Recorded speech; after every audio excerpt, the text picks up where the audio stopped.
आज दुनिया भर में साफ हवा के लिए अंतर्राष्ट्रीय दिवस मनाया जा रहा है। यह हर साल 7 सितंबर को मनाया जाता है। दुनिया भर के शहरों में प्रदूषण के कारण हवा की गुणवत्ता लगातार गिरती जा रही है। सरकारें इसे नियंत्रित करने की तमाम कोशिशें कर रही हैं। इन्हीं कोशिशों को और व्यापक रूप देने के लिए संयुक्त राष्ट्र महासभा ने स्वच्छ वायु के लिए अंतर्राष्ट्रीय दिवस की घोषणा की थी। अगर इस दिवस को मनाने की शुरुआत की बात करें तो 2019 में 26 नवंबर को संयुक्त राष्ट्र महासभा के 74वें सत्र की दूसरी समिति के सामने यह प्रस्ताव आया, जहां 7 सितंबर को नीले आसमान के लिए स्वच्छ हवा का अंतर्राष्ट्रीय दिवस मनाने का प्रस्ताव अपनाया गया। जिसके बाद 2020 में 7 सितंबर को पहली बार यह दिन मनाया गया। आज हम चौथा अंतर्राष्ट्रीय स्वच्छ हवा दिवस मना रहे हैं। हम सब जानते हैं कि प्रदूषित वायु का हमारे स्वास्थ्य पर कितना नकारात्मक असर पड़ता है।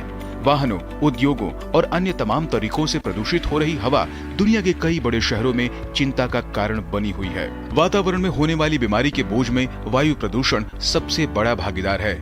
वायु प्रदूषण दुनिया में बीमारी और मौत के सबसे प्रमुख कारणों में से एक है।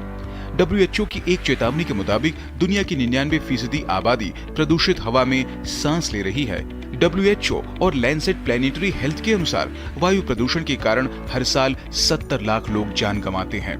इनमें से 90% लोग निम्न और मध्यम आय वाले देशों के होते हैं। वायु प्रदूषण की वजह से लोगों के स्वास्थ्य पर सीधे पड़ने वाले प्रभावों के अलावा भी कई तरह के नकारात्मक असर हैं। ब्लैक कार्बन, मीथेन और निचली स्तर के ओजोन जैसे कुछ वायु प्रदूषक अल्पकालिक जलवायु प्रदूषक भी हैं। ये वायु प्रदूषण से होने वाली मौतों के लिए जिम्मेदार होने के अलावा फसलों को भी प्रभावित करते हैं, जिससे खाद्य असुरक्षा की समस्या सामने आती है। चौथे वार्षिक अंतर्राष्ट्रीय स्वच्छ वायु दिवस की theme together for clean air रखी गई है।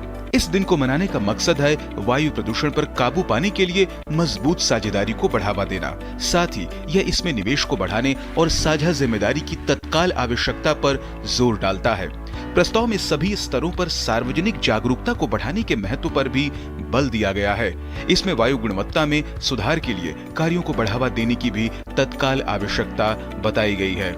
वायु प्रदूषण और जलवायु परिवर्तन अटूट रूप से एक दूसरे से जुड़े हुए हैं, जिसमें एक का दूसरे के बिना समाधान नहीं किया जा सकता। सरकारों और संगठनों के बीच आंकड़ों को जमा करने और साझा कर अनुसंधान के लिए अंतर्राष्ट्रीय और क्षेत्रीय सहयोग की आज सख्त जरूरत है। इसलिए नीले आसमान के लिए स्वच्छ वायु के अंतर्राष्ट्रीय दिवस जैसी पहलों का महत्व और बढ़ जाता है। Bureau report, DD news. Thank you.